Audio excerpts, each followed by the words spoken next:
Good morning प्यारे बच्चों। आज हम क्लास 9th की सोशल साइंस की वर्कशीट नंबर 39 को डिस्कस करेंगे।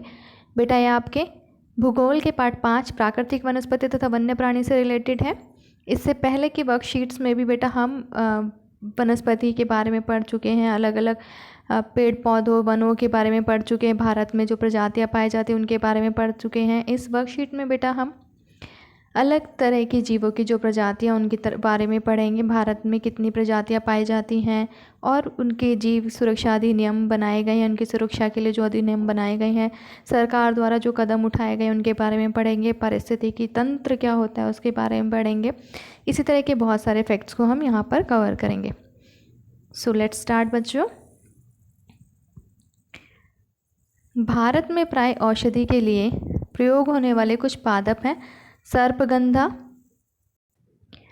जामुन, अर्जुन, बबूल, नीम, तुलसी, कचनार आदि।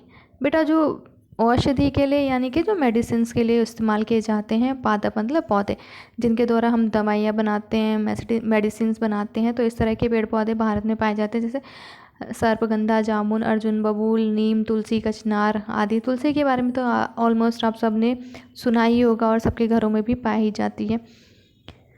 भारत विभिन्न प्रकार की प्राणी संपत्ति में धनी है और भारत में बहुत ही ज़्यादा विभिन्न प्रकार के प्राणी जो प्रजातियाँ वो मिलती हैं। यहाँ जीवों की 90,000 प्रजातियाँ मिलती हैं। तो जो जीव हैं मतलब जो भी हमारे जीव जंतु हैं उनकी 90,000 प्रकार की प्रजातियाँ मिलती हैं।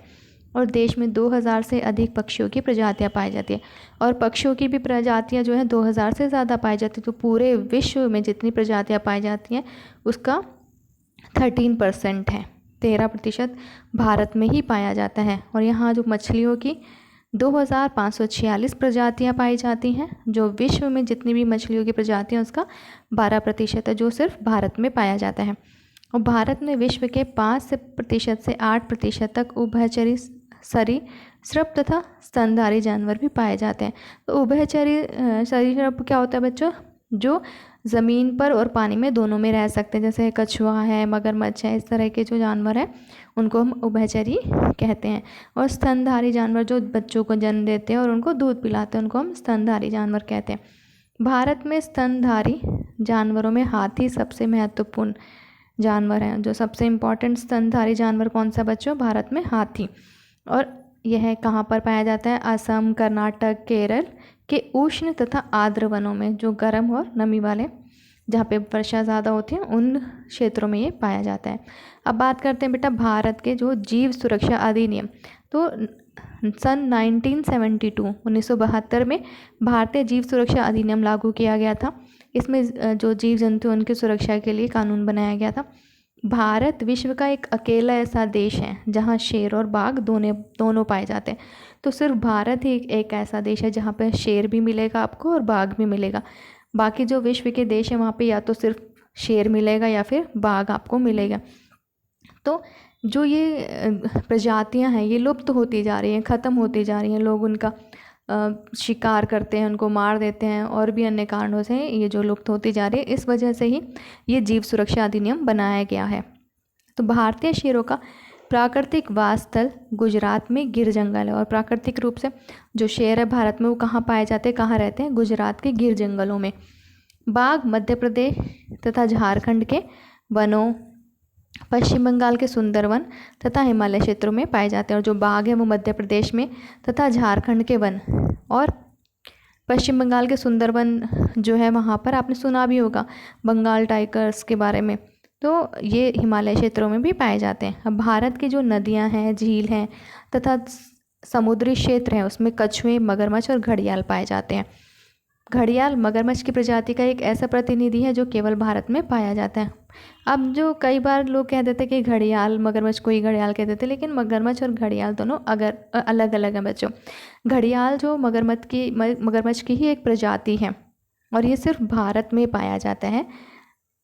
भारत में अनेक रंग बिरंगे पक्षी पाए जाते हैं। अब पक्षियों को तो आप सभी ने देखा होगा, अलग अलग तरह के अलग अलग रंग बिरंगे पक्षी पाए जाते हैं, जैसे मोर, बत्तख, तोता, मैना, सारस, कबूतर आदि। कुछ पक्षी प्रजातियां हैं जो देश के वनों तथा आर्द्र क्षेत्रों में रहती हैं और देश के वनों और आर्द्र क्षेत्र में रहने वाली कुछ पक्षी प्रजातियां भी हैं। बहुत से कीड़े मकोड़े फसलों, फलों और वृक्षों के परागण में मदद करते हैं। और बहुत से जो कीड़े मकोड़े हैं वो फसलों के लिए और फलों वृक्षों के परागण में सहायक होते हैं, और ये हानिकारक कीड़ों तथा पर जैविक नियंत्रण रखते हैं। जैसे आपने बहुत बार देखा भी होगा, जो पक्षी होते हैं वो क्या करते हैं, कीड़े खा लेते हैं, और जो कीड़े मकोड़े होते हैं वो फसलों को कई बार बर्बाद करने वाले होते हैं, तो पक्षी उनको खा लेते हैं। इस तरह से जो है पक्षी भी उनकी पेड़ पौधों की रक्षा करते हैं, और इस तरह से आपस में एक संतुलन बना होता है।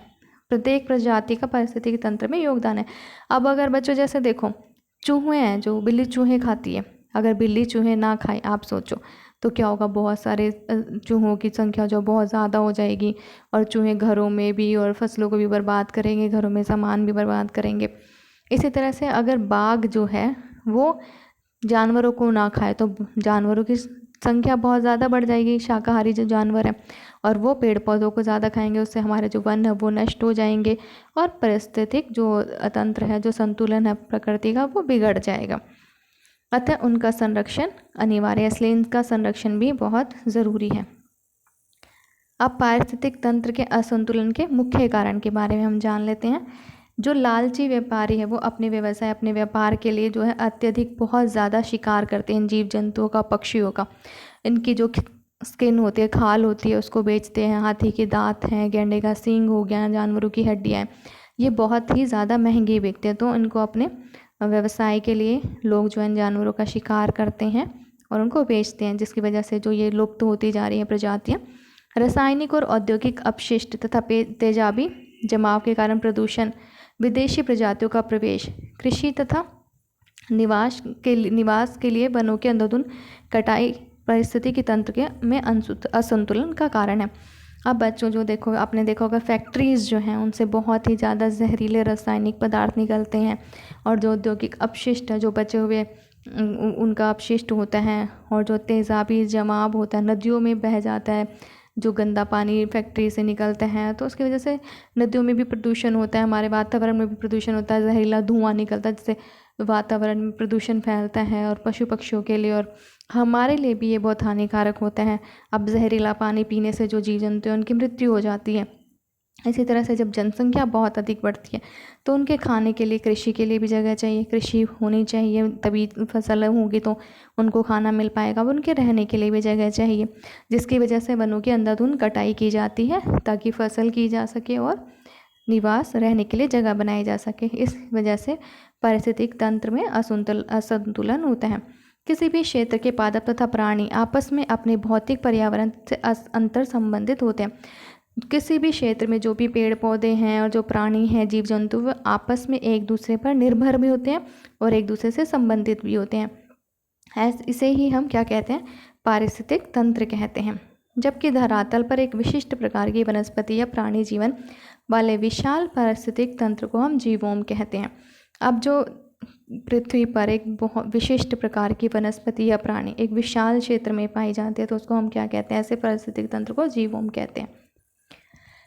अब भारत देश में पादप और जीव संपत्ति की सुरक्षा के लिए सरकार ने कई सारे कदम उठाए हैं जो जिनसे इनका संरक्षण किया जा सके। जैसे जीव जंतुओं के लिए आरक्षित क्षेत्र बनाए हैं। देश में 18 जीव मंडल निश्चय यानी आरक्षित क्षेत्र स्थापित किए गए हैं, जहाँ पे इनकी सुरक्षा की जाती है। उनके लिए आरक्षित किया गया कि वहाँ पे ये जीव जंतु रखे जाएंगे और कोई उनको ना तो शिकार कर सकते हैं, ना ही वनों को काट सकते हैं। इनमें से 10 सुंदरवन पश्चिम बंगाल, नंदा देवी मन्नार की खाड़ी तमिलनाडु, नीलगिरी केरल, कर्नाटक तथा तमिलनाडु में, नाकरेक ग्रेट निकोबार, मानस, सिमलीपाल, पंचमढ़ी और अचनकमर अमरकंटक की गणना विश्व के जीव मंडल नीचे में की जाती हैं। और ये इस तरह के बहुत सारे आरक्षित क्षेत्रों नीचे स्थापित किए गए भारत सरकार के द्वारा।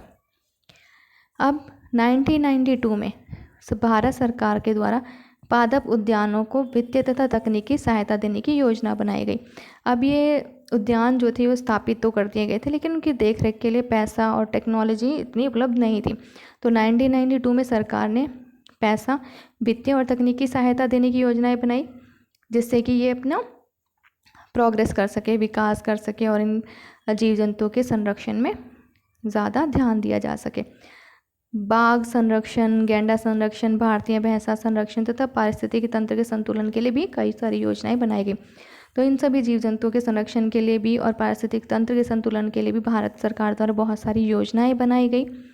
103 राष्ट्रीय उद्यान, 535, 535 पक्षी आश्रय स्थल और कई चिड़ियाघर राष्ट्र की पादप और जीव संपत्ति की रक्षा के लिए भी बनाए गए। राष्ट्रीय उद्यान बनाए गए, नेशनल पार्क बनाए गए जो आरक्षित कर दिए जाते हैं जीव जंतुओं के लिए, और वन जो है वहाँ पर कटाई नहीं की जा सकती। फिर पक्षी आश्रय बनाए गए हैं, चिड़ियाघर बनाए गए हैं जिनमें जीव संपत्ति की रक्षा की जा सके। आई होप बच्चों आपको ये वर्कशीट यहाँ तक क्लियर हो गई होगी। अब हम इस वर्कशीट के क्वेश्चन आंसर्स को डिस्कस कर लेते हैं। बेटा हमारा फर्स्ट क्वेश्चन है, पारिस्थितिक तंत्र से आप क्या समझते हैं? तो इसका आंसर है बच्चों, पारिस्थितिक तंत्र ये एक ऐसी इकाई है जिसमें सभी जीव जैसे पेड़ पौधे, जीव जंतु आदि भौतिक पर्यावरण के साथ आदान प्रदान करते हैं तथा एक दूसरे पर निर्भर रहते हैं। सेकेंड क्वेश्चन बच्चों हमारा, भारतीय जीव सुरक्षा अधिनियम कब लागू किया गया है? जीवों का संरक्षण क्यों अनिवार्य है? तो भारतीय जीव सुरक्षा अधिनियम 1972 यानी कि 1972 में लागू किया गया था। और जीवों का संरक्षण आवश्यक है क्योंकि पहला, पर्यावरण के संतुलन के लिए जीवों का संरक्षण आवश्यक है। दूसरा, जीवों की प्रजातियों को लुप्त होने से बचाने के लिए जीवों का संरक्षण आवश्यक है। थर्ड क्वेश्चन है बच्चों, भारत सरकार द्वारा पादप और जीव संपत्ति की सुरक्षा के लिए उठाए गए प्रमुख कदमों को बताइए। थर्ड क्वेश्चन का आंसर है बच्चों, भारत सरकार द्वारा पादप और जीव संपत्ति की सुरक्षा के लिए निम्नलिखित कदम उठाए गए हैं। पहला, पादप और जीवों के संरक्षण के लिए देश में 100 से अधिक राष्ट्रीय पार्कों की स्थापना की गई है। सेकंड, संकटापन्न वन जीवों जैसे चीता, गैंडा आदि की सुरक्षा के लिए अनेक आरक्षित क्षेत्र स्थापित किए गए हैं। थर्ड, वन्य प्राणी के शिकार को रोकने के लिए भारत सरकार ने 1972 में एक भारतीय वन जीव सुरक्षा अधिनियम लागू किया है। फोर्थ, भारत सरकार द्वारा अनेक कार्यक्रम जैसे प्रोजेक्ट टाइगर, प्रोजेक्ट हाथी, प्रोजेक्ट मगरमच्छ आदि चलाए गए हैं। फोर्थ क्वेश्चन है हमारा, जीवोम से आप क्या समझते हैं? तो इसका आंसर है, पृथ्वी पर एक विशेष प्रकार की वनस्पति या प्राणी जीवन वाले एक विशाल पारिस्थितिक तंत्र को जीवोम कहते हैं। फिफ्थ और इस वर्कशीट का लास्ट क्वेश्चन है बच्चों, जीवों और पक्षियों की सुरक्षा के लिए आप क्या क्या कदम उठा सकते हैं? तो इसका आंसर है, जीवों और पक्षियों की सुरक्षा के लिए हम निम्नलिखित कदम उठा सकते हैं। पहला, जीवों और पक्षियों की सुरक्षा के लिए कड़े नियम बनाए जाएं। दूसरा, वनों की कटाई पर रोक लगाई जानी चाहिए। तीसरा, पशु पक्षी चिकित्सालयों में वृद्धि होनी चाहिए। फोर्थ, वातावरण को प्रदूषण रहित बनाना चाहिए। फिफ्थ, चिड़ियाघरों की और अधिक ध्यान दिया जाए ताकि जानवरों की देखरेख अच्छे से हो सके। तो यहाँ पर हमारी ये वर्कशीट कंप्लीट होती है। आई होप बच्चों आपको ये वर्कशीट समझ में आ गई होगी। अगर आपको वर्कशीट समझ में आई है और वीडियो अच्छी लगी है तो वीडियो को लाइक कीजिए, शेयर कीजिए, और अगर आपने चैनल को सब्सक्राइब नहीं किया है अभी तक तो आप चैनल को सब्सक्राइब भी कर लीजिए ताकि आगे आने वाली वीडियोज़ की नोटिफिकेशन आपको टाइम से मिल सके। और अगर आपने ऑलरेडी चैनल को सब्सक्राइब किया हुआ है तो thanks for watching. Bye bye बच्चों, हैव अ गुड डे प्यारे बच्चों।